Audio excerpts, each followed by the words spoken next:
Assalamualaikum sahabat, selamat datang di Kisah, seputar kisah penuh hikmah. Tanpa berlama-lama, mari kita mulai kisahnya.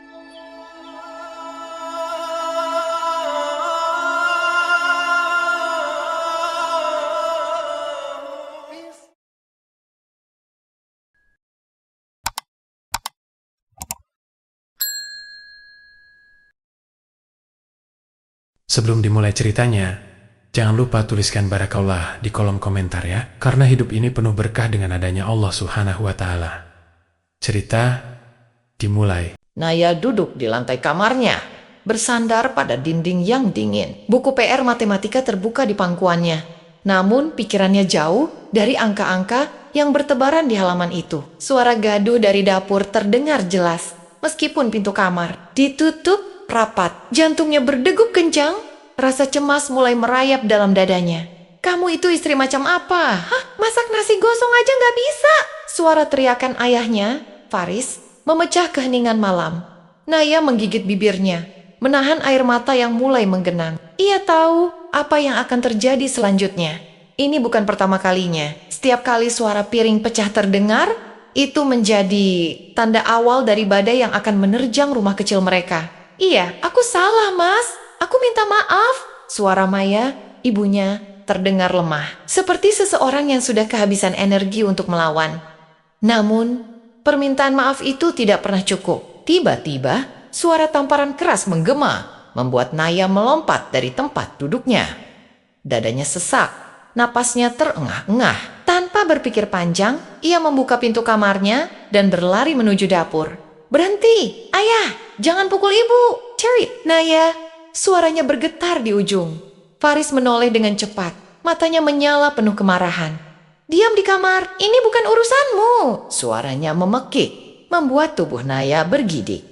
Namun Naya tidak mundur. Ia berdiri tegak di ambang pintu, mencoba melawan rasa takut yang mencekiknya. Tangannya mengepal, air mata jatuh tanpa bisa ia kendalikan.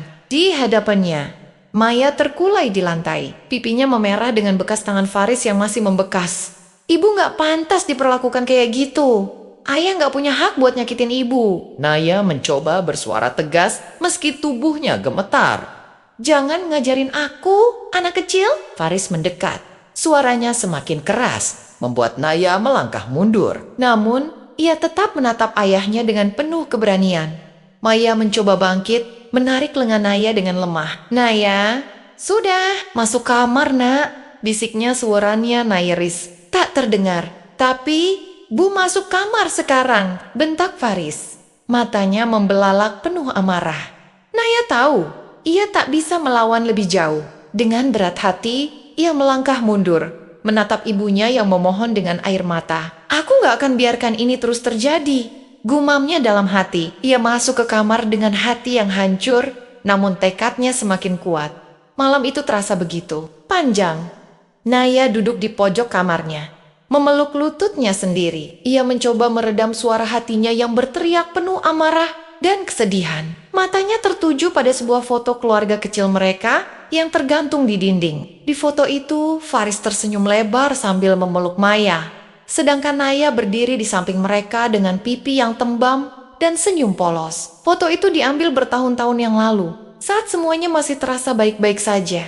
Ayah dulu gak kayak gini, bisik Naya pada dirinya sendiri. Ia mengingat masa kecilnya, saat Faris adalah seorang ayah yang penuh kasih. Mereka sering bermain di taman, makan bakso di warung pinggir jalan, atau menonton film bersama di ruang tamu. Tapi semuanya berubah ketika Faris kehilangan pekerjaannya 2 tahun lalu. Kemarahan Faris semakin sering muncul, seolah ia menjadikan Maya sebagai pelampiasan atas kegagalannya. Setiap hari di rumah terasa seperti berjalan di atas pecahan kaca, penuh ketegangan dan rasa takut. Naya tidak tahu kapan ledakan berikutnya akan terjadi.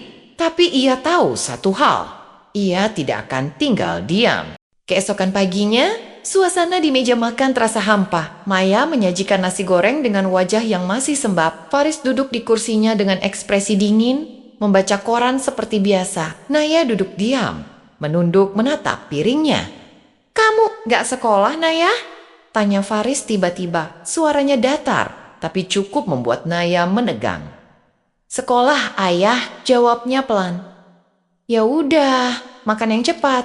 Jangan bikin telat. Naya mengangguk, tapi ia hampir tidak menyentuh makanannya. Suasana canggung itu terasa mencekik, membuat ia sulit bernapas. Ia mencuri pandang ke arah ibunya yang masih terdiam. Bekas tamparan di pipi Maya sedikit memudar, tapi luka di matanya tetap terlihat jelas. Selesai makan, Naya bersiap ke sekolah. Sebelum keluar rumah, ia menghampiri Maya yang sedang mencuci piring di dapur. Bu, Naya memanggil pelan. Maya menoleh, wajahnya terlihat lelah. Ada apa, nak? Aku nggak suka lihat ayah kayak gitu. Aku mau kita berhenti hidup kayak gini, kata Naya. Suaranya bergetar menahan emosi. Maya menghela napas panjang, lalu menyentuh pipi Naya dengan lembut. Maaf ya, nak. Ibu tahu, ini berat buat kamu. Tapi ayahmu itu suami ibu. Kita harus sabar. Tapi, Bu, sabar sampai kapan? Sampai ayah beneran nyakitin ibu lebih parah? Suara Naya meninggi, tapi ia langsung terdiam saat Maya menggeleng. Pelan, Naya, ibu gak mau kamu ikut menderita karena ini. Fokus aja sama sekolahmu, ya? Jangan pikirin yang lain. Naya ingin berteriak, tapi ia tahu percuma. Maya selalu memilih diam dan bertahan, meskipun itu berarti menanggung semua rasa. Dengan berat hati, Naya pergi meninggalkan rumah, membawa semua kepedihan itu ke sekolah. Di sekolah, Naya mencoba bersikap normal, tapi teman-temannya, terutama Arin, sahabat dekatnya, langsung menyadari ada yang salah. Naya, kamu kenapa? Kok mukamu kayak orang gak tidur semalaman? Tanya Arin saat mereka duduk di bangku kantin. Naya menggeleng pelan. Nggak apa-apa, Rin. Aku cuma capek aja. Tapi, kamu kayaknya kepikiran sesuatu? Cerita dong. Siapa tahu aku bisa bantu, desak Arin, nada suaranya penuh perhatian. Naya ragu sejenak. Ia tahu Arin selalu bisa diandalkan, tapi menceritakan masalah keluarganya terasa seperti membuka luka yang terlalu dalam. Aku cuma rumah lagi ribet aja, Rin, kata Naya akhirnya. Ribet kenapa? Gara-gara orang tua kamu. Aaron Langs menebak dengan tepat. Naya mengangguk pelan, matanya mulai berkaca-kaca. Ia berusaha menahan air mata, tapi semuanya terasa terlalu berat untuk dipendam sendirian.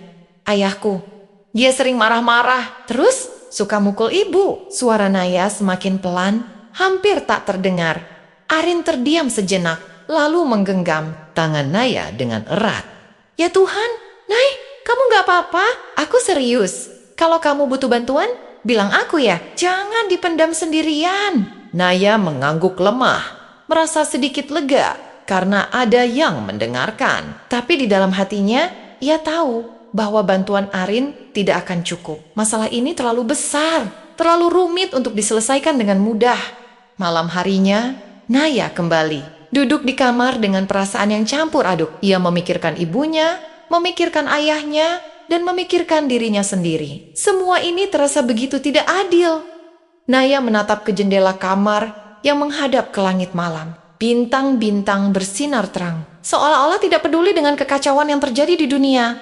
Aku gak bisa terus begini, gumamnya pada dirinya sendiri. Ia tahu bahwa sesuatu harus dilakukan. Ia tidak tahu bagaimana caranya, tapi ia yakin bahwa ini adalah awal dari perubahan besar dalam hidupnya. Suasana rumah itu kembali sunyi setelah ledakan emosi malam sebelumnya. Namun, sunyi itu hanya menjadi selimut tipis yang menutupi luka dan ketakutan yang masih mengendap di hati Naya dan Maya. Di dalam kamarnya, Naya memutar-mutar ponselnya. Pikirannya melayang ke satu keputusan yang ia buat diam-diam. Ia harus mengumpulkan bukti. Malam itu, ia mengeluarkan ponsel dari laci meja belajarnya. Ia memeriksa memori untuk memastikan cukup ruang untuk merekam. Tangannya sedikit gemetar saat membuka aplikasi perekam video. Kalau aku nggak berbuat apa-apa, nggak akan ada yang berubah, bisiknya pada dirinya sendiri. Naya tahu ini berisiko, tapi ia tidak bisa membiarkan ibunya terus menjadi korban. Beberapa hari berlalu, dan seperti yang sudah Naya duga, Faris kembali melampiaskan amarahnya. Kali ini, alasannya sepele. Maya lupa membeli kopi favoritnya di pasar. Faris berteriak, piring melayang, dan suara tangis Maya memenuhi ruang tamu. Naya, yang sejak tadi mengintip dari celah pintu kamarnya, segera mengambil ponsel Eya menulakan. Perekam video dengan cepat, mengarahkan kamera ke retakan kecil di pintu yang cukup untuk merekam apa yang terjadi di luar. Suara Faris yang mengancam Maya yang menangis, dan benda-benda yang dilemparkan terdengar jelas. Gak bisa apa kamu? Jadi, susah banget, ha? Suara Faris menggema, membuat Naya ingin sekali keluar dan melawan. Tapi ia tahu itu hanya akan memperburuk keadaan. Ia harus bersabar. Di dalam kamarnya, Naya menggigit bibir, menahan tangis yang hampir pecah. Kirik bercampur marah, menggerogoti hatinya. Tapi ia tahu, ini bukan waktu untuk menyerah. Dengan tangan gemetar, ia menghentikan rekaman dan menyimpan file itu di folder yang telah ia buat khusus.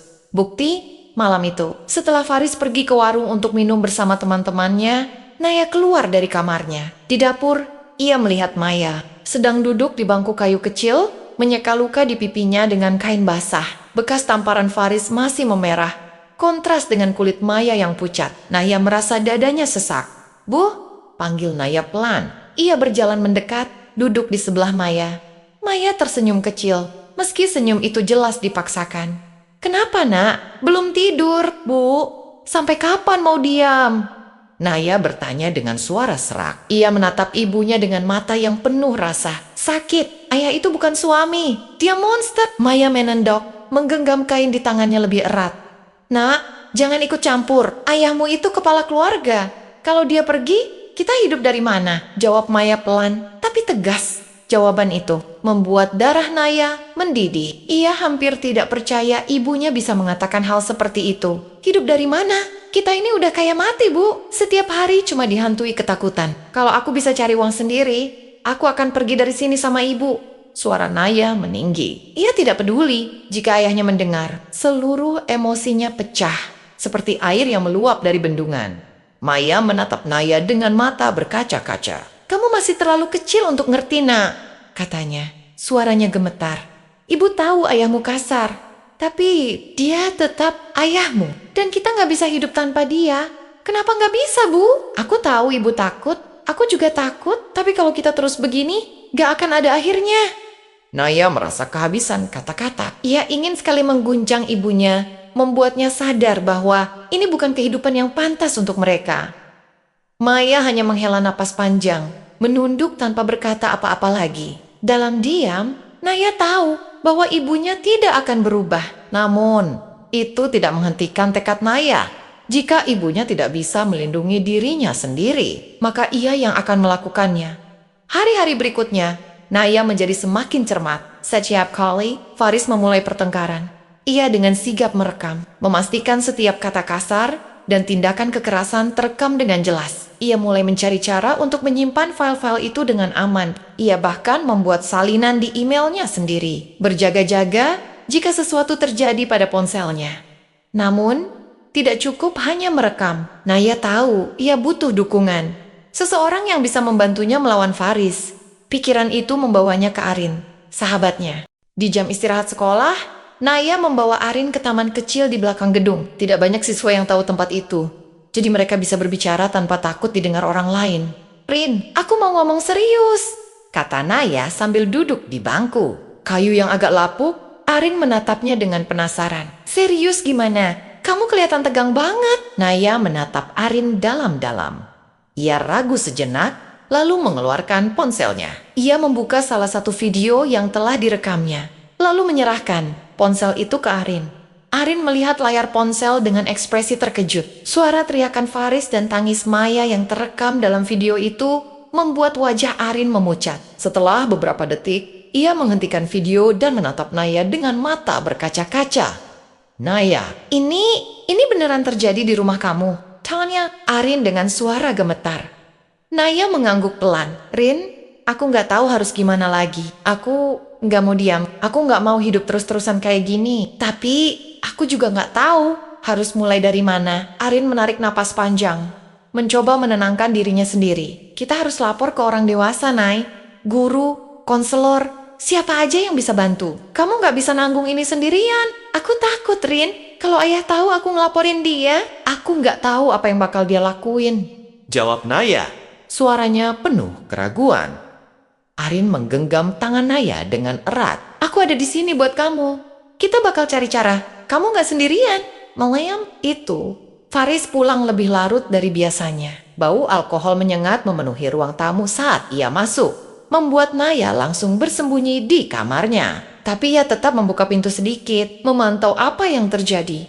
Faris mulai mengomel tanpa alasan jelas, melemparkan barang-barang yang ada di dekatnya. Maya mencoba meredakan suasana, tapi itu hanya membuat Faris semakin marah. Ia menarik lengan. Maya dengan kasar membuat Maya terjatuh ke lantai. Naya tidak bisa lagi menahan diri. Ia mengambil ponselnya dan keluar dari kamar. "Berhenti ayah, jangan sentuh ibu lagi!" teriak Naya dengan penuh keberanian. Faris menoleh, matanya merah karena marah dan pengaruh alkohol. "Apa kamu bilang berani-beraninya kamu ngelawan ayah?" Naya mengangkat ponselnya, menunjukkan bahwa ia sedang merekam. "Kalau ayah nyakitin ibu lagi, aku bakal kasih video ini ke polisi." Kata-kata itu membuat Faris terdiam sejenak. Wajahnya berubah antara marah dan terkejut. Tapi kemudian ia melangkah mendekat, menyambar ponsel dari tangan Naya.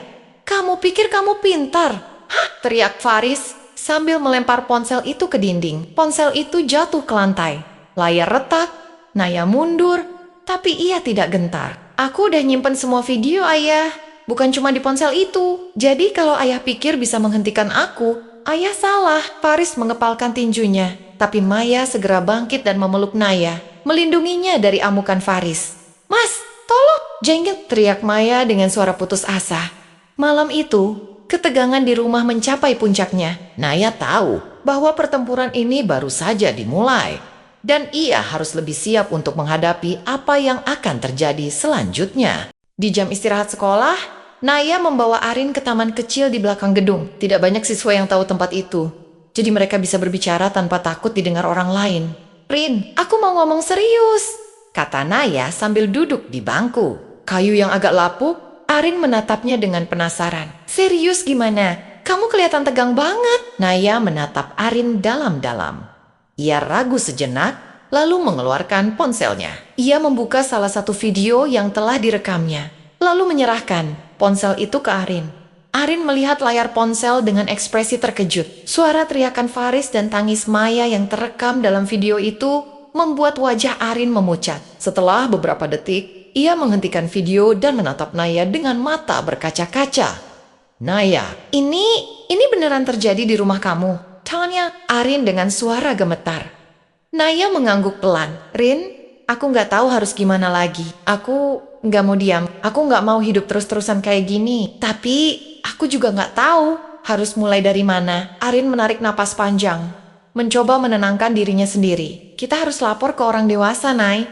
Guru, konselor, siapa aja yang bisa bantu. Kamu nggak bisa nanggung ini sendirian." "Aku takut, Rin. Kalau ayah tahu aku ngelaporin dia, aku nggak tahu apa yang bakal dia lakuin," jawab Naya. Suaranya penuh keraguan. Arin menggenggam tangan Naya dengan erat. "Aku ada di sini buat kamu. Kita bakal cari cara. Kamu nggak sendirian." Malam itu, Faris pulang lebih larut dari biasanya. Bau alkohol menyengat memenuhi ruang tamu saat ia masuk, membuat Naya langsung bersembunyi di kamarnya. Tapi ia tetap membuka pintu sedikit, memantau apa yang terjadi. Faris mulai mengomel tanpa alasan jelas, melemparkan barang-barang yang ada di dekatnya. Maya mencoba meredakan suasana, tapi itu hanya membuat Faris semakin marah. Ia menarik lengan. Maya dengan kasar membuat Maya terjatuh ke lantai. Naya tidak bisa lagi menahan diri. Ia mengambil ponselnya dan keluar dari kamar. "Berhenti ayah, jangan sentuh ibu lagi!" teriak Naya dengan penuh keberanian. Faris menoleh, matanya merah karena marah dan pengaruh alkohol. "Apa kamu bilang berani-beraninya kamu ngelawan ayah?"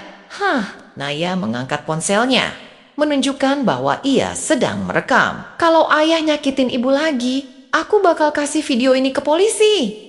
Kata-kata itu membuat Faris terdiam sejenak. Wajahnya berubah antara marah dan terkejut. Tapi kemudian ia melangkah mendekat, menyambar ponsel dari tangan Naya. "Kamu pikir kamu pintar?" teriak Faris sambil melempar ponsel itu ke dinding. Ponsel itu jatuh ke lantai. Layar retak, Naya mundur, tapi ia tidak gentar. "Aku udah nyimpen semua video ayah, bukan cuma di ponsel itu. Jadi kalau ayah pikir bisa menghentikan aku, ayah salah." Faris mengepalkan tinjunya, tapi Maya segera bangkit dan memeluk Naya, melindunginya dari amukan Faris. "Mas, tolong!" jenggot teriak Maya dengan suara putus asa.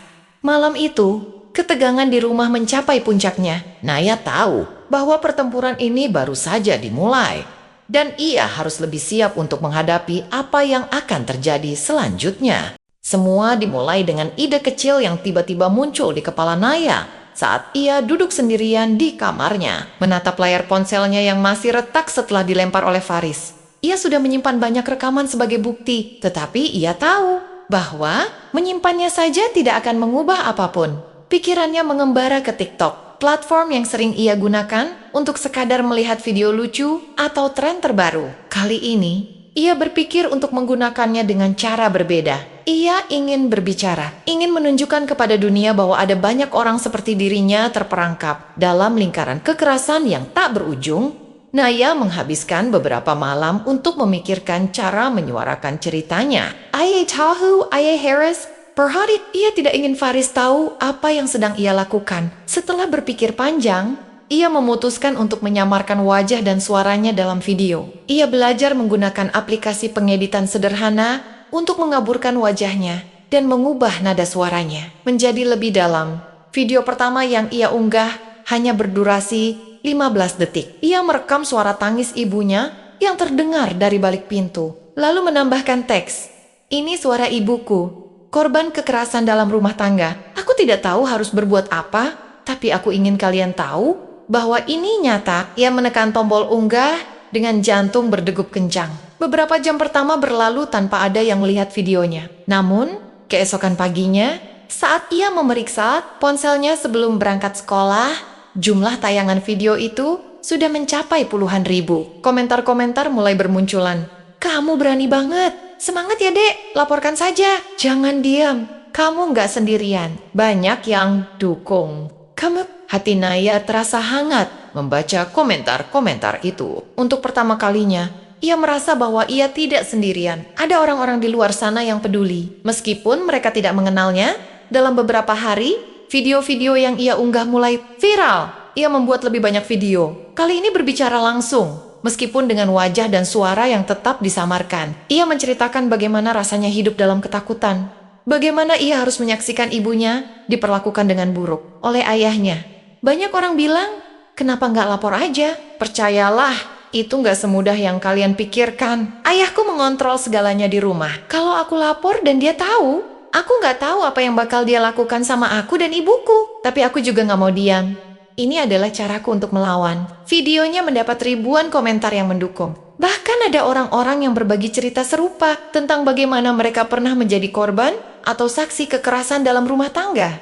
Namun, popularitas itu juga membawa risiko. Naya harus semakin berhati-hati agar Faris tidak mengetahui apa yang sedang ia lakukan. Setiap kali ia mengunggah video, ia memastikan untuk menghapus riwayat aplikasi di ponselnya dan menyembunyikan notifikasi. Di sekolah, suasana tidak banyak berubah. Namun, suatu hari, Naya dipanggil ke ruang guru BK. Ia merasa gugup saat mengetuk pintu. Di dalam, Burani, guru BK yang dikenal ramah dan perhatian, duduk sambil menatapnya dengan senyum lembut. Masuk, Naya, kata Burani sambil menunjuk kursi di depannya. Naya duduk dengan canggung.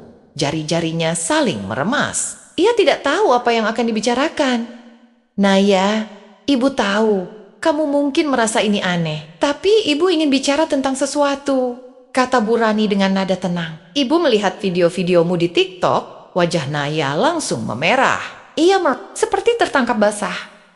Bu, saya bisa jelasin. Nggak apa-apa nak.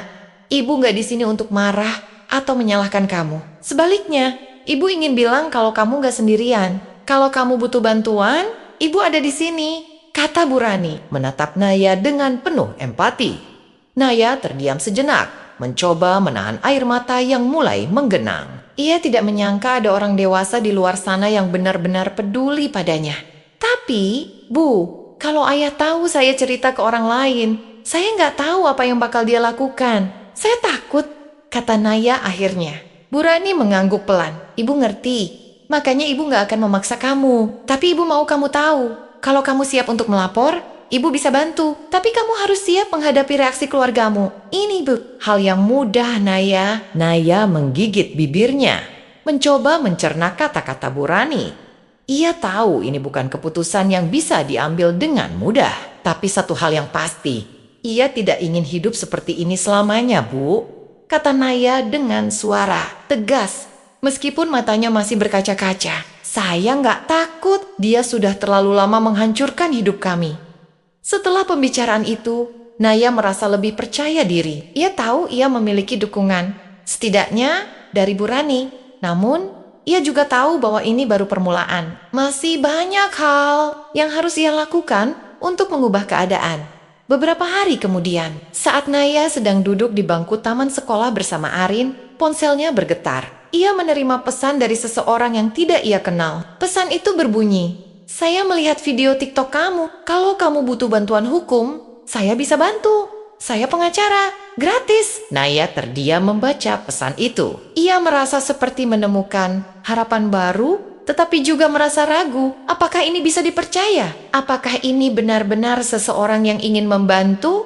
Atau justru membawa masalah baru? Ia menunjukkan pesan itu pada Arin, yang langsung berkata, "Kamu harus hati-hati, Nay. Tapi kalau ini beneran, ini kesempatan besar." Naya memutuskan untuk menanggapi pesan itu dengan hati-hati. Ia mengajukan beberapa pertanyaan untuk memastikan bahwa orang itu benar-benar seorang pengacara. Setelah beberapa kali bertukar pesan, Naya mulai merasa yakin. Orang itu yang memperkenalkan dirinya sebagai Pak Damar mengatakan bahwa ia memiliki pengalaman membantu korban KDRT dengan bantuan Bu Rani dan Pak Damar. Naya mulai merencanakan langkah berikutnya. Ia tahu bahwa melapor ke polisi adalah keputusan besar yang akan membawa perubahan besar dalam hidupnya. Ia juga tahu bahwa ibunya mungkin tidak akan setuju, tetapi ia tidak peduli. Ini tentang melindungi dirinya dan ibunya dari lingkaran kekerasan yang tidak pernah berakhir. Suatu malam, setelah Faris tertidur, Naya memberanikan diri berbicara dengan Maya. Ia menunjukkan semua komentar dukungan di TikTok, semua pesan yang ia terima dari orang-orang yang peduli. "Bu, kita nggak sendirian. Ada banyak orang yang mau bantu kita," kata Naya sambil menatap ibunya dengan serius. "Aku nggak akan diam lagi. Aku mau kita keluar dari neraka ini." Maya menatap layar ponsel Naya, membaca komentar-komentar itu dengan mata yang berkaca-kaca. Ia tidak berkata apa-apa, tetapi Naya bisa melihat bahwa ada sesuatu yang berubah dalam diri ibunya seberkas harapan kecil yang mulai menyala. Malam itu, Naya duduk di meja belajarnya, mencoba mengerjakan PR biologi. Tapi pikirannya terus melayang-layang, penuh dengan rasa khawatir dan kelelahan. Hari-hari belakangan terasa semakin berat. Ayahnya, Faris, menjadi lebih mudah marah, dan tekanan di rumah semakin sulit untuk ditanggung. Setelah menyelesaikan beberapa soal, ia merasa matanya berat. Ia memutuskan untuk beristirahat sejenak. Naya meletakkan ponselnya di atas meja dan berbaring di tempat tidur. Namun, dalam lelah yang tak tertahankan, ia tidak sadar ketika tertidur dengan ponselnya yang masih menyala dan belum terkunci. Beberapa jam kemudian, suara langkah kaki berat menggema di koridor rumah. Faris baru pulang dari warung, mabuk dan emosi seperti biasa. Ia melihat ponsel Naya yang tergeletak di meja dengan layar menyala. "Anak ini ceroboh sekali," gumamnya sambil mengambil ponsel itu. Namun, sesuatu di layar menarik perhatiannya. Ia melihat aplikasi TikTok terbuka dengan salah satu video Naya sedang diputar. Ia mengklik video itu, lalu membuka file-file lain di galeri. Semakin lama ia melihat, semakin merah wajahnya. Rekaman pertengkarannya dengan Maya, suara teriakannya, piring yang pecah, dan tangisan Maya, semuanya ada di sana. Tangannya gemetar saat ia menyadari apa yang telah dilakukan Naya. "Kamu pikir ini lucu? Mau lapor polisi?" teriak Faris dengan suara menggelegar, membangunkan Naya yang langsung terkejut dan duduk tegak. Naya menatap ayahnya yang berdiri di depan pintu kamarnya, memegang ponsel dengan layar yang retak. Wajahnya dipenuhi kemarahan dan napasnya terdengar berat. "Ayah, ngapain pegang ponselku?" Naya berusaha terlihat tenang, meski jantungnya berdetak kencang. Faris mendekat dengan langkah besar, lalu membanting ponsel itu ke lantai hingga hancur. "Kamu pikir ini lucu? Hah? Kamu mau lapor polisi? Mau bikin malu keluarga ini?" Naya berdiri dari tempat tidurnya, mencoba mengumpulkan keberanian. Suaranya bergetar, tetapi ia tidak lagi bisa menahan emosi yang sudah lama ia pendam. "Iya, aku mau lapor. Biar semua tahu ayah itu brengsek yang cuma bisa mukul perempuan.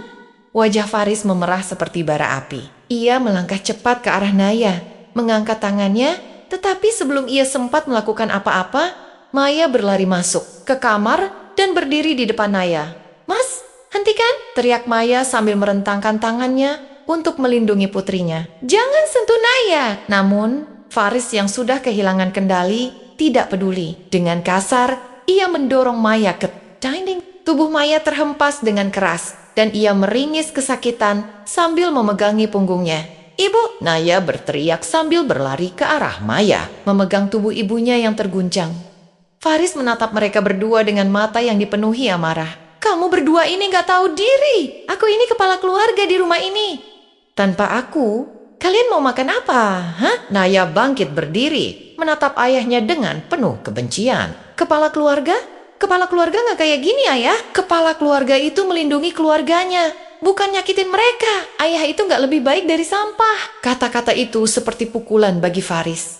Ia melangkah mendekat, mengepalkan tangannya, seolah siap melampiaskan amarah.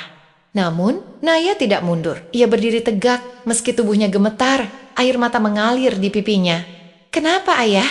Mau mukul aku juga? Ayo, tunjukin aja kalau ayah itu pengecut!" teriak Naya. Suaranya memecah kesunyian malam.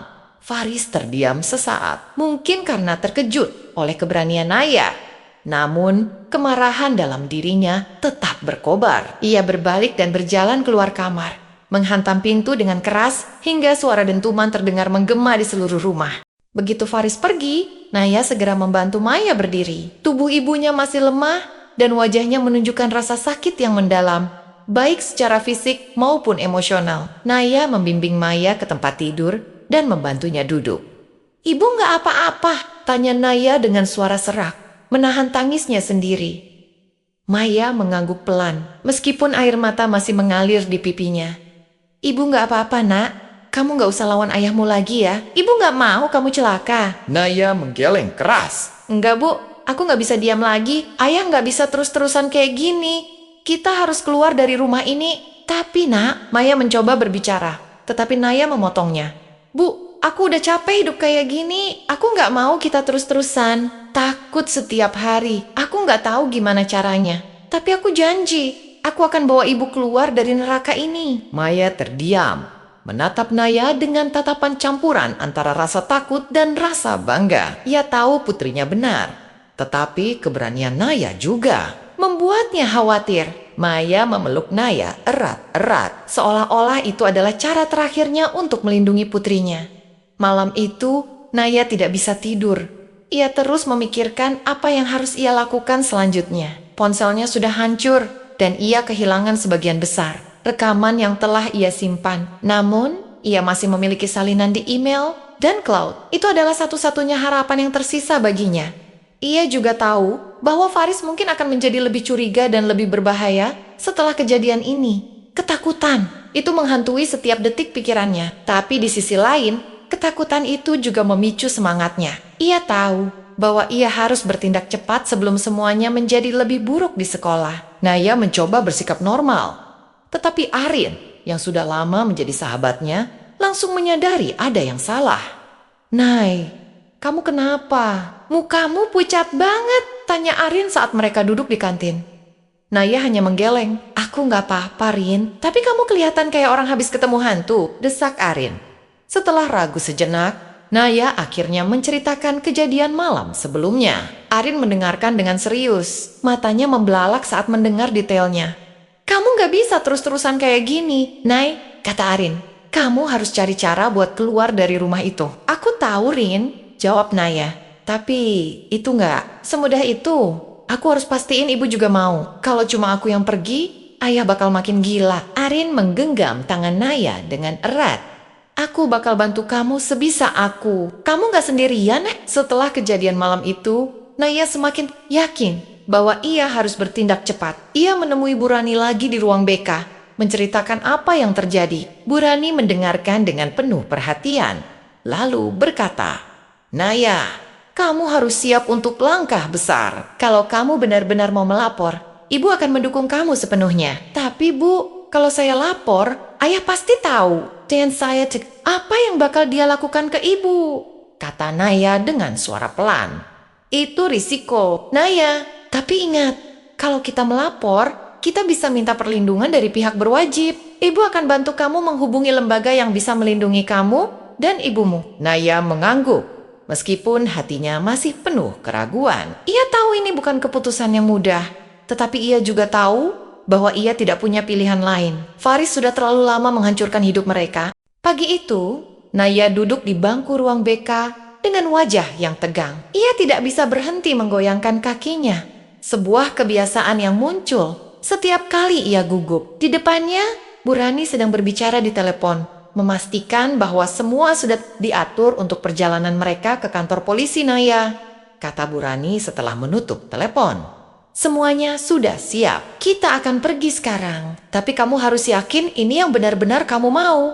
Naya mengangguk dengan mantap. Saya yakin, Bu. Saya sudah terlalu lama diam. Kalau saya nggak melawan sekarang, saya nggak tahu apa yang akan terjadi pada saya dan ibu. Bu Rani tersenyum kecil, meskipun ada kekhawatiran di matanya. Baik, kita akan melapor.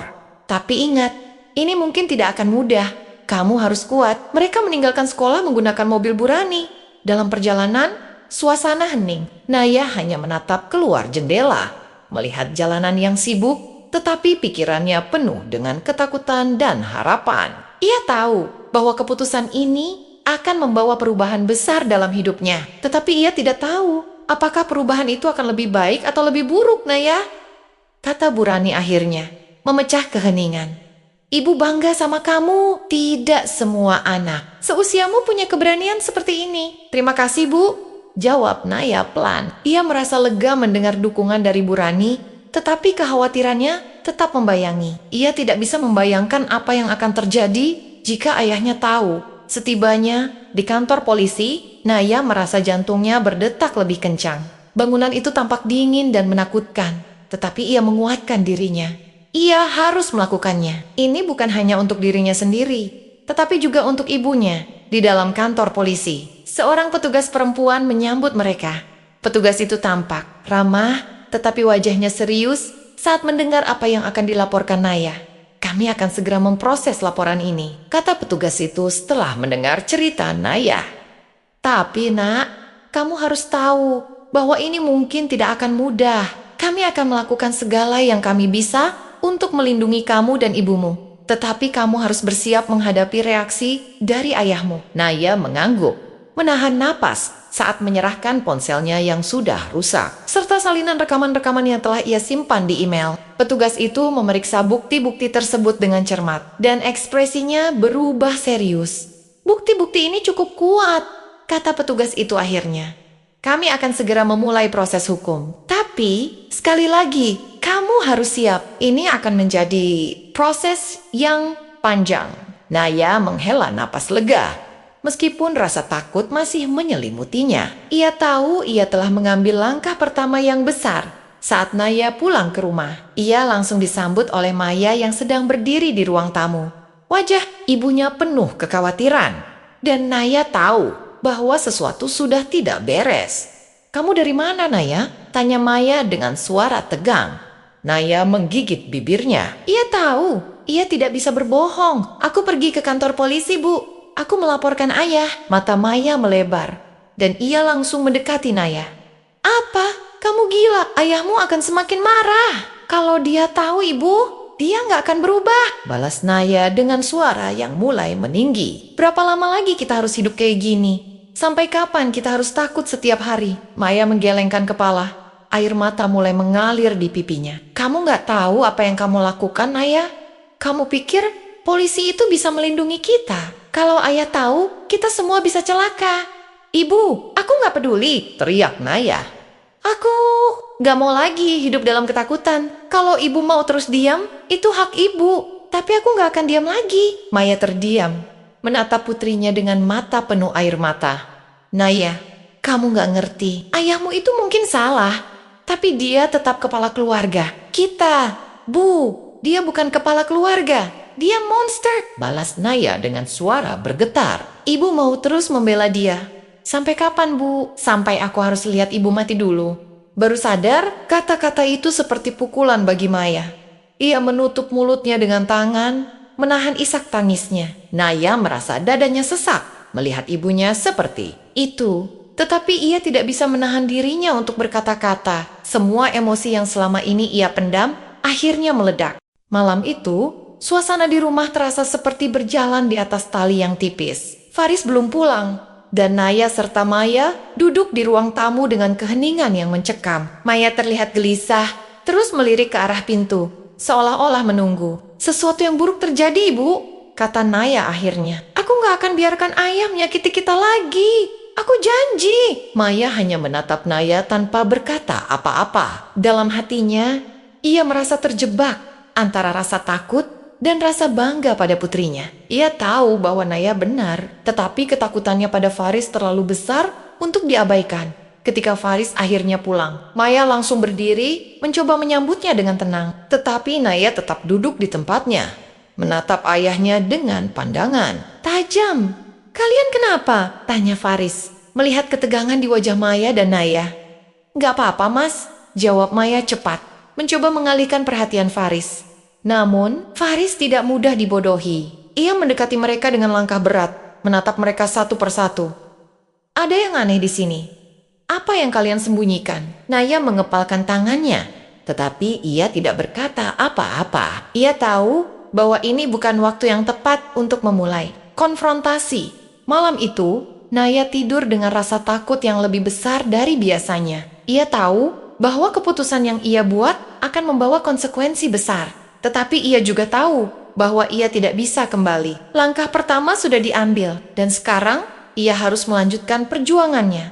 Ketika ia berbaring di tempat tidur Nia Memi Korkon, semua orang yang telah mendukungnya, Burani, Arin, bahkan orang-orang asing di TikTok, ia tahu bahwa ia tidak sendirian. Ia memiliki kekuatan dan ia akan menggunakannya untuk melindungi dirinya dan ibunya. Meskipun ketakutan terus menghantuinya, Naya merasa bahwa ia akhirnya memiliki harapan. Ia tidak tahu apa yang akan terjadi selanjutnya, tetapi ia siap untuk menghadapi apapun. Rumah kecil itu tiba-tiba menjadi pusat perhatian. Sebuah mobil polisi berhenti di depan pagar, dan 2 orang petugas turun dengan langkah tegas. Naya mengintip dari balik tirai jendela. Hatinya berdebar kencang. Ia tahu saat ini akan datang, tetapi tidak pernah membayangkan bahwa rasanya akan sesulit ini di ruang tamu. Faris duduk dengan wajah dingin. Maya berdiri di sudut ruangan, memegangi sudut bajunya dengan gelisah. Suasana rumah terasa begitu tegang, hingga suara sekecil apa pun bisa terdengar seperti ledakan. Bu, mereka datang, kata Naya sambil menatap ibunya. Maya tidak menjawab, hanya mengangguk pelan. Wajahnya tampak penuh dengan ketakutan yang sulit disembunyikan. Ketukan pintu terdengar. Faris menghela napas panjang sebelum berdiri dan membukakan pintu. 2 orang polisi masuk, salah satunya adalah petugas perempuan yang sebelumnya berbicara dengan Naya di kantor polisi.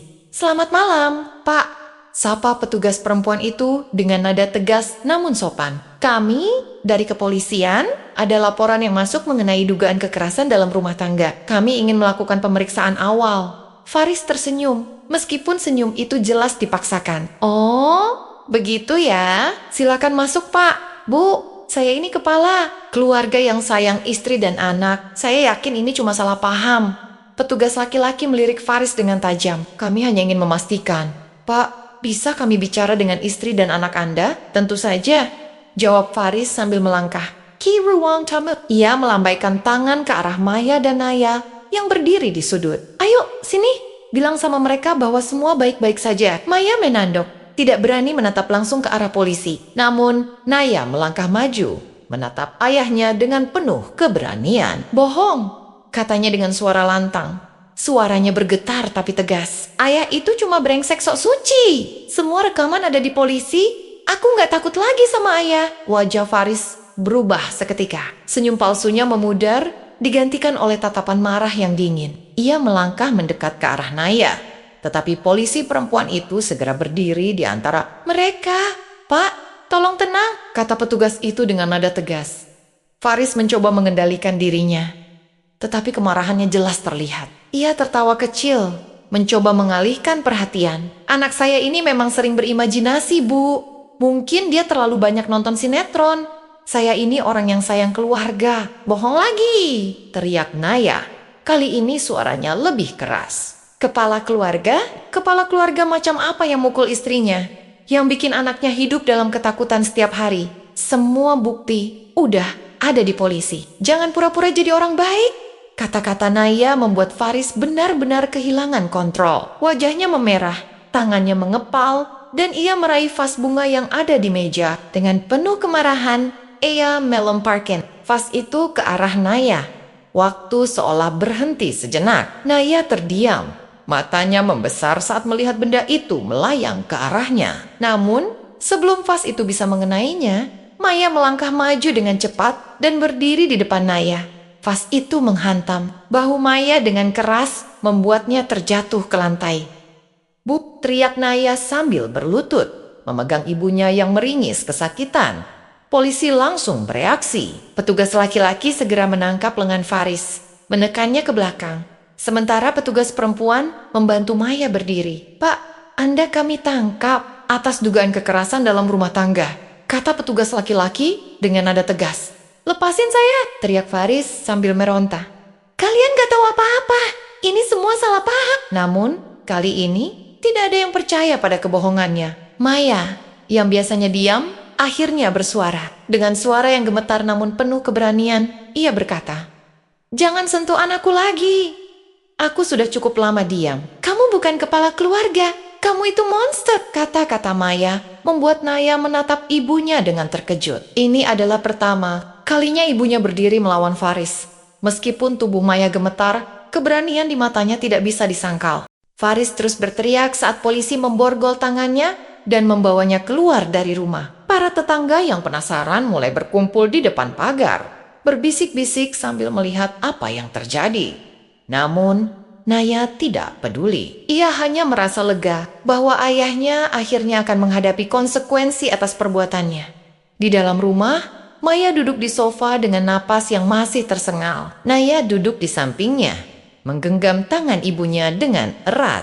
"Bu, ibu gak apa-apa?" tanya Naya dengan suara pelan. Maya mengangguk, meskipun air mata mengalir di pipinya. "Maafkan ibu, Naya," katanya sambil menatap putrinya. "Maafkan ibu karena selama ini diam. Ibu cuma takut kalau kita nggak bisa bertahan tanpa dia." Naya menggeleng, menahan air matanya sendiri. "Nggak apa-apa, Bu. Sekarang ayah nggak akan bisa nyakitin kita lagi. Kita bisa mulai dari awal." Petugas perempuan yang membantu Maya tadi menghampiri mereka. "Bu, Naya, kami akan membantu kalian mendapatkan perlindungan. Kalau ada yang kalian butuhkan, jangan ragu untuk menghubungi kami." "Terima kasih, Bu," jawab Maya pelan. Setelah polisi pergi membawa Faris, rumah itu terasa lebih sunyi dari biasanya. Tetapi bagi Naya, keheningan itu adalah sesuatu yang baru. Keheningan yang tidak lagi dipenuhi oleh ketakutan. Meski ia tahu bahwa perjalanan mereka masih panjang, ia merasa lega bahwa langkah pertama sudah diambil di malam itu. Naya duduk di kamarnya, menatap foto keluarga yang tergantung di dinding. Ia ingat betapa bahagianya mereka dulu, sebelum semuanya berubah. Tetapi ia tidak ingin terus hidup di masa lalu. Ia ingin membangun masa depan yang lebih baik untuk dirinya dan ibunya. Pagi itu terasa berbeda. Matahari bersinar terang, tetapi hati Naya dipenuhi perasaan yang sulit dijelaskan. Ada kelegaan karena Faris akhirnya ditangkap, tetapi juga ada rasa cemas akan apa yang akan terjadi selanjutnya. Naya duduk di ruang tamu bersama ibunya, Maya, yang terlihat masih terguncang. Mereka menunggu kabar dari pihak kepolisian yang telah membawa Faris ke kantor untuk diinterogasi. "Naya," kata Maya dengan suara pelan, "kamu yakin ini langkah yang benar?" Naya menatap ibunya dengan mata yang penuh keyakinan. "Ibu, aku tahu ini gak mudah, tapi ini satu-satunya cara. Ayah harus bertanggung jawab atas semua yang dia lakukan. Kita gak bisa terus hidup dalam ketakutan." Maya terdiam, menunduk sambil memegang tangan Naya. "Ibu cuma takut, Nak. Takut semuanya akan semakin buruk." "Tidak, Bu," kata Naya tegas. "Kita harus percaya bahwa ini adalah awal dari kehidupan baru kita." Beberapa jam kemudian, seorang petugas datang ke rumah untuk menjemput Naya dan Maya ke kantor polisi. Mereka diminta hadir untuk memberikan kesaksian tambahan dan menghadiri interogasi terhadap Faris. Di dalam mobil polisi, Perjalanan terasa panjang. Maya memandang keluar jendela dengan wajah yang suram. Sementara Naya mencoba menenangkan dirinya. Ia tahu bahwa ini adalah kesempatan untuk melawan balik. Tetapi menghadapi ayahnya lagi tidak akan mudah. Setibanya di kantor polisi, mereka diarahkan ke ruang tunggu. Di sana, suasana terasa tegang. Naya memegang tangan ibunya, mencoba memberikan kekuatan. Meskipun ia sendiri merasa gugup, tidak lama kemudian, seorang petugas perempuan menghampiri mereka. Ibu Maya, Naya, kami akan memulai interogasi. Jika kalian siap, kami bisa membawa kalian ke ruang interogasi, katanya dengan lembut. Maya terlihat ragu, tetapi Naya mengangguk mantap. Kami siap, jawabnya singkat. Mereka masuk ke ruang interogasi yang dingin dan berlampu redup. Di Saint Faris duduk dengan borgol di tangannya. Wajahnya tampak marah, tetapi ada sedikit kepanikan di matanya. Seorang pengacara yang ditunjuk untuk mendampinginya tampak sibuk menulis sesuatu. Faris menatap Naya dan Maya dengan tajam begitu mereka masuk. Kalian puas sekarang? Mau lihat aku dihina kayak begini? Serunya dengan suara keras. Petugas di ruangan itu segera menenangkan Faris. Pak Faris, harap tenang. Ini proses hukum, bukan tempat untuk melampiaskan emosi. Naya duduk di kursi yang disediakan, Menatap ayahnya dengan ekspresi dingin. Ia tidak lagi takut, meskipun jantungnya berdegup kencang. Maya duduk di sebelahnya, tubuhnya sedikit gemetar. Petugas memulai proses interogasi. Pak Faris, kami sudah menerima laporan dan bukti yang cukup terkait kekerasan yang Anda lakukan terhadap istri dan anak Anda. Ada beberapa pertanyaan yang ingin kami tanyakan. Pertama, apakah Anda mengakui bahwa Anda telah melakukan kekerasan dalam rumah tangga? Faris mendengus, mencoba tersenyum.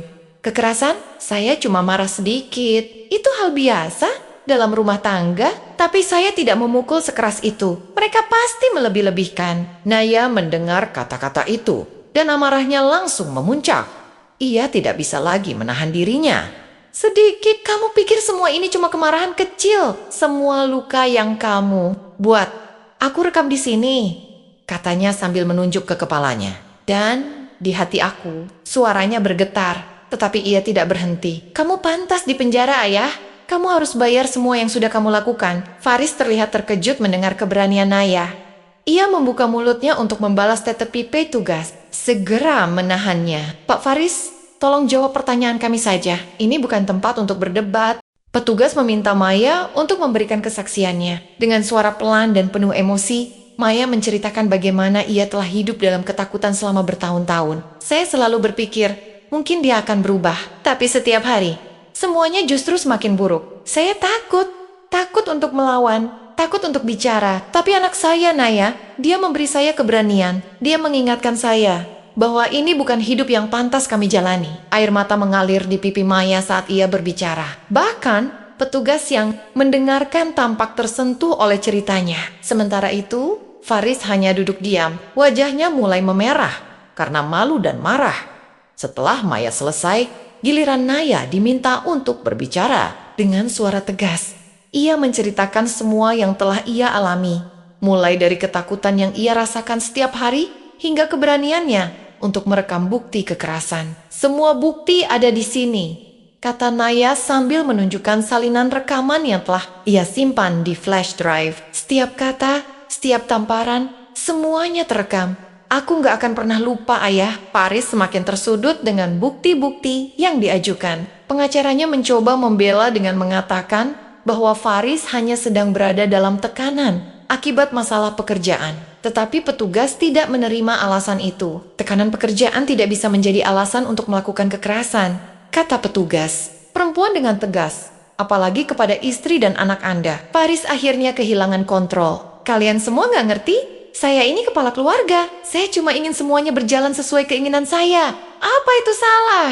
Ya, salah, jawab Naya dengan lantang. Kamu gak pernah peduli sama perasaan kami. Kamu cuma peduli sama egomu sendiri. Faris terdiam, tidak tahu harus berkata apa. Untuk pertama kalinya, ia tidak memiliki kekuatan untuk melawan balik. Setelah interogasi selesai, Naya dan Maya diminta meninggalkan ruangan. Di luar, Maya akhirnya tidak bisa lagi menahan air matanya. Ia memeluk Naya erat-erat, menangis dalam keheningan. Maafkan ibu, Naya, bisik Maya di tengah isaknya. Maafkan ibu karena selama ini membiarkan semua ini terjadi. Ibu, ini bukan salah. Ibu, kata Naya sambil memeluk ibunya. Yang penting, sekarang kita sudah melawan. Kita nggak perlu takut lagi. Malam itu, Naya merasa bahwa langkah besar telah diambil. Meski perjalanan mereka masih panjang, ia yakin bahwa ini adalah awal dari kebebasan mereka. Rumah kecil di ujung gang itu akhirnya kembali sunyi. Tidak ada lagi suara teriakan atau benda-benda yang dilempar. Tidak ada lagi rasa takut yang menghantui setiap sudut ruangan. Namun, di balik keheningan itu, Maya dan Naya tahu bahwa luka yang ditinggalkan oleh Faris tidak akan sembuh dalam semalam. Mereka telah memulai perjalanan baru. Tetapi langkah-langkah awal selalu menjadi yang paling berat. Setelah proses hukum selesai dan Faris resmi dipenjara, Maya dan Naya harus menata ulang hidup mereka. Polisi membantu mereka mendapatkan perlindungan. Sementara, dan seorang kenalan Burani, guru BK Naya, menawarkan kontrakan kecil di pinggiran kota dengan harga terjangkau. Kontrakan itu jauh dari rumah lama mereka, jauh dari tempat di mana mimpi buruk mereka terjadi. Namun, tempat baru itu terasa asing, dan Maya sering terlihat linglung, seolah-olah pikirannya masih terperangkap di masa lalu. Malam pertama di rumah baru, Naya duduk di lantai dengan segelas teh di tangannya. Ia menatap dinding kosong di depan. Mereka, tidak ada foto keluarga yang tergantung, tidak ada perabot mewah, hanya ada karpet tipis, meja kecil, dan beberapa barang yang berhasil mereka bawa dari rumah lama. Tapi meski begitu, rumah ini terasa lebih damai, Bu, panggil Naya sambil menoleh ke arah Maya yang duduk di sudut ruangan. Maya menatap Naya dengan tatapan kosong. Apa nak? Kita bakal baik-baik aja kan? Tanya Naya. Meskipun ia sendiri ragu akan jawabannya. Maya tersenyum kecil. Meski senyum itu tidak sepenuhnya tulus. Ibu harap begitu. Hari-hari berlalu, tetapi Maya masih belum sepenuhnya pulih. Ia sering menangis di malam hari, terutama ketika ia berpikir Naya sudah tertidur. Tangisannya pelan, hampir tidak terdengar, tetapi cukup untuk membuat Naya terjaga. Suatu malam, Naya tidak bisa lagi berpura-pura tidak mendengar. Ia bangun dari tempat tidurnya, melangkah pelan ke kamar ibunya. Di sana, Maya duduk di tepi tempat tidur, wajahnya tertunduk sambil memegang selembar foto lama. Itu adalah foto keluarga mereka sebelum semuanya berubah, sebelum Faris menjadi pria yang penuh amarah.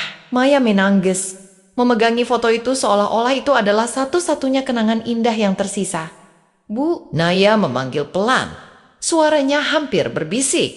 Maya terkejut, buru-buru menyeka air matanya. Kamu belum tidur, nak? Naya tidak menjawab. Ia hanya berjalan mendekat, duduk di sebelah ibunya, dan memeluknya erat. Maya awalnya kaku, tetapi kemudian ia membiarkan air matanya mengalir lagi. Kali ini, ia tidak berusaha menyembunyikannya. Bu, kita akhirnya bebas, kata Naya dengan suara lembut. Jangan pikirkan dia lagi.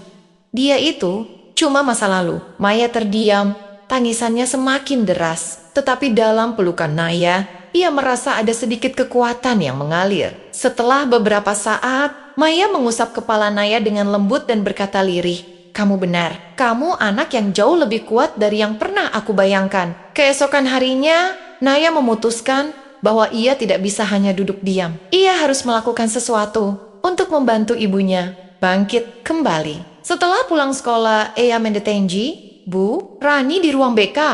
Bu, saya mau kerja sambilan, kata Naya tanpa ragu. Bu Rani mengerutkan dahi. Kerja sambilan? Kamu yakin, Naya? Kamu masih sekolah, nak. Itu prioritas utama kamu. Saya tahu, Bu. Tapi saya nggak bisa cuma bergantung sama ibu. Saya pengen bantu. Kalau ada apa-apa, tolong kasih tahu saya ya. Bu Rani menghela napas panjang. Ia tahu bahwa Naya memiliki tekad yang kuat dan menolaknya hanya akan membuat gadis itu semakin keras kepala. Baiklah, ibu kenal seseorang yang mungkin bisa bantu kamu cari kerja. Tapi kamu harus janji, sekolah tetap yang utama. Naya tersenyum lebar. Terima kasih, Bu. Saya janji. Melalui bantuan Bu Rani, Naya mendapatkan pekerjaan sebagai pelayan di sebuah kafe kecil. Kafe itu hanya berjarak beberapa kilometer dari kontrakan mereka, sehingga Naya bisa bekerja sepulang sekolah tanpa terlalu lelah. Ia tidak memberitahu Maya pada awalnya, takut ibunya akan khawatir. Namun, Ketika gajinya yang pertama datang, Naya menyerahkan sebagian besar uang itu kepada Maya. Ini buit kita. Bu, kata Naya dengan senyum bangga. Maya terkejut, tetapi juga merasa terharu. Naya, kamu gak perlu melakukan ini. Tapi, aku mau, Bu. Aku pengen kita punya hidup yang lebih baik. Mulai sekarang, kita jalan bareng-bareng, ya? Melihat usaha Naya, Maya akhirnya mulai menyadari bahwa ia tidak bisa terus-menerus terjebak dalam trauma. Ia harus bangkit. Jika bukan untuk dirinya sendiri, maka untuk putrinya. Ia mulai mencari pekerjaan. Meskipun awalnya tidak mudah, banyak tempat yang menolak karena pengalamannya yang terbatas. Tetapi Maya tidak menyerah.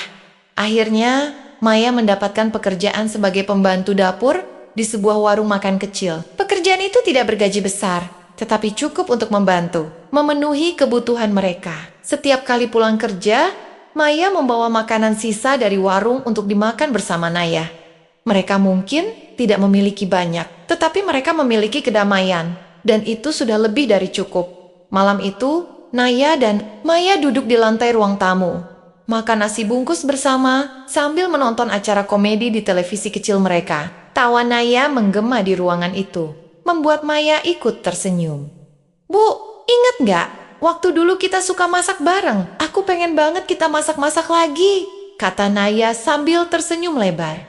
Maya mengangguk. Ibu juga kangen, Nak. Mungkin weekend ini kita bisa coba masak sesuatu. Kamu mau masak apa? Bakwan jagung, jawab Naya dengan antusias.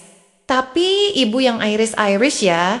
Aku gak jago motong-motong. Tawa mereka pecah lagi, mengisi ruangan yang dulu hanya dipenuhi oleh tangisan dan ketakutan. Momen kecil ini adalah pengingat bagi mereka bahwa kebahagiaan bisa ditemukan di tempat yang sederhana. Malam itu, sebelum tidur, Naya kembali mendekati Maya yang sedang duduk di tempat tidur. Ia membawa sebuah buku catatan kecil yang sudah lama tidak ia gunakan. Bu, aku pengen kita tulis rencana masa depan, kata Naya sambil duduk di samping Maya. Maya mengerutkan dahi. Rencana masa depan? Iya, biar kita punya tujuan. Tired, kita ingat kalau hidup ini gak cuma tentang apa yang udah terjadi, tapi juga tentang apa yang bisa kita capai. Maya terdiam sejenak, tetapi kemudian mengangguk. Mereka mulai menulis bersama, mencatat hal-hal kecil yang ingin mereka capai. Naya menulis, bisa beli rumah kecil sendiri. Sementara Maya menulis, menyekolahkan Naya sampai kuliah. Impian-impian itu sederhana, tetapi cukup untuk memberi mereka harapan. Hari-hari berlalu, dan perlahan-lahan hidup Maya dan Naya mulai membaik. Trauma masa lalu tidak sepenuhnya hilang, tetapi mereka belajar untuk berdamai dengannya. Hari adalah perjuangan, tetapi juga kemenangan kecil. Naya terus bekerja keras di sekolah dan kafe, sementara Maya mulai lebih percaya diri dalam pekerjaannya. Pada suatu malam, Naya melihat ibunya tersenyum kecil saat membaca sesuatu di ponselnya. Bu, kenapa senyum-senyum? Tanya Naya penasaran. Ibu cuma baca pesan dari Bu Rani. Katanya ada lembaga yang membantu perempuan seperti kita. Ibu mau coba ikut program mereka, jawab Maya. Naya tersenyum lebar. Itu ide bagus, Bu. Aku bangga banget sama ibu. Maya menatap Naya. Matanya berkaca-kaca. Kalau bukan karena kamu, ibu gak tahu apa ibu bisa sampai sejauh ini. Kamu yang luar biasa, Naya. Naya hanya memeluk ibunya erat dalam pelukan itu. Mereka tahu bahwa meskipun perjalanan mereka masih panjang, mereka tidak lagi sendirian. Mereka punya satu sama lain, dan itu adalah kekuatan terbesar mereka. Sidang terakhir Faris berlangsung pagi itu. Naya duduk di ruang sidang bersama Maya. Hatinya berdebar-debar meskipun ia tahu bahwa mereka telah memiliki cukup bukti. Ruang itu penuh dengan orang-orang yang datang untuk mendengar keputusan hakim. Sebagian adalah tetangga yang dulu mendengar keributan di rumah mereka. Di sisi lain, beberapa dari mereka mungkin hanya penasaran dengan kasus yang sempat menarik perhatian di lingkungan mereka. Maya duduk dengan kepala tertunduk, menggenggam tangan Naya erat-erat. Sementara itu, Faris duduk di kursi terdakwa. Wajahnya terlihat dingin dan tanpa ekspresi. Naya tidak lagi takut padanya. Untuk pertama kalinya, ia merasa memiliki kekuatan yang lebih besar dibandingkan dengan pria yang dulu membuatnya ketakutan setiap hari.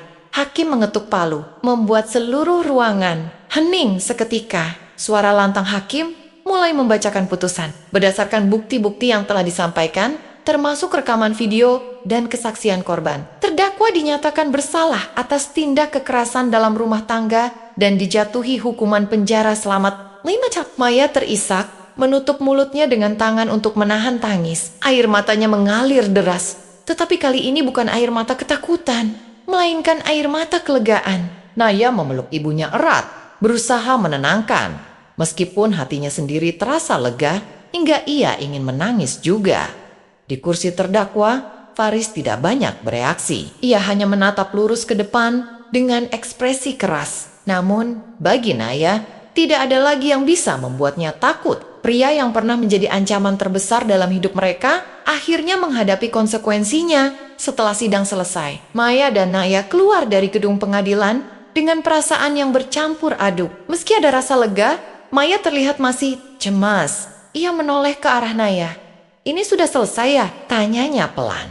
Naya menatap ibunya dengan senyum kecil. "Iya Bu, ini sudah selesai. Kita nggak perlu takut lagi." Maya mengangguk. Meskipun air matanya masih mengalir, ia merasa beban yang selama ini menghimpit dadanya mulai terangkat. Dalam perjalanan pulang, mereka tidak banyak berbicara. Tetapi keheningan itu bukan lagi keheningan yang menakutkan. Kali ini, itu adalah keheningan yang menenangkan. Beberapa minggu setelah sidang, Naya menerima undangan dari komunitas lokal yang bergerak dalam membantu korban kekerasan dalam rumah tangga. Mereka mengetahui ceritanya dari media sosial dan meminta Naya untuk berbicara di depan para anggota komunitas tersebut. Pada awalnya, Naya merasa gugup. Bagaimana mungkin seorang anak SMP seperti dirinya bisa memberikan inspirasi kepada orang-orang dewasa yang telah melalui pengalaman serupa? Namun, ia mengingat kata-kata yang pernah ia katakan pada dirinya sendiri. "Kamu lebih kuat dari yang kamu pikirkan." Hari itu, Naya mengenakan seragam sekolahnya. Ia duduk di panggung kecil, berhadapan dengan puluhan orang yang menatapnya dengan penuh perhatian. Ketika mikrofon diberikan padanya, ia menarik napas dalam-dalam sebelum mulai berbicara. "Halo semuanya, nama saya Naya. Saya mungkin masih kecil, baru kelas 2 SMP. Tapi saya ingin berbagi sesuatu yang penting," katanya. Suaranya sedikit bergetar. "Sejak kecil, saya hidup dalam ketakutan. Ayah saya selalu marah, selalu menyakiti saya dan ibu saya. Tapi, ada satu momen di mana saya sadar bahwa saya nggak bisa terus hidup seperti itu." Ruangan menjadi hening. Semua orang mendengarkan dengan serius. Awalnya saya takut melawan. Saya pikir, siapa yang akan percaya pada saya? Tapi saya merekam semua yang terjadi. Saya tahu bahwa saya harus melakukan sesuatu.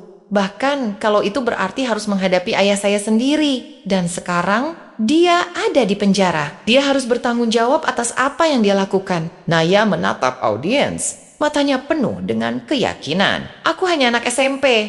Tapi aku tahu satu hal. Orang jahat gak punya tempat di dunia ini. Orang lain tahu, kita selalu bisa melawan. Kita nggak harus hidup dalam ketakutan." Suara tepuk tangan bergema di ruangan itu. Beberapa orang berdiri, memberikan tepuk tangan sambil tersenyum. Maya, yang duduk di barisan depan, menatap putrinya dengan air mata bangga. Ia tidak pernah menyangka bahwa Naya, yang dulu begitu takut dan kecil, kini menjadi suara bagi mereka yang pernah terdiam. Setelah wawancara itu, Naya dan Maya mulai menerima lebih banyak dukungan. Orang-orang di sekitar mereka mulai membuka diri, menawarkan bantuan. Dan bahkan, beberapa tetangga lama mereka datang meminta maaf karena dulu tidak pernah membantu. Maya mulai terlibat dalam komunitas tersebut, membantu perempuan lain yang juga menjadi korban KDRT. Sementara itu, Naya tetap fokus pada sekolahnya. Tetapi ia juga mulai aktif berbagi kisahnya melalui media sosial. Suatu hari, di sore yang tenang, Maya dan Naya duduk di teras rumah kontrakan mereka, menikmati teh hangat. Angin sepoi-sepoi bertiup, membawa rasa damai yang jarang mereka rasakan sebelumnya. "Bu," kata Naya tiba-tiba. "Aku kepikiran sesuatu." "Apa, Nak?" tanya Maya sambil menoleh. "Gimana kalau nanti kita buka usaha bareng? Aku pengen kita punya tempat kecil yang nyaman. Mungkin kafe kecil, supaya kita bisa terus bersama." Maya tersenyum. Air matanya hampir jatuh lagi. "Itu ide bagus, Naya. Ibu akan dukung apapun yang kamu inginkan." Hari-hari berlalu dan hidup mereka perlahan berubah.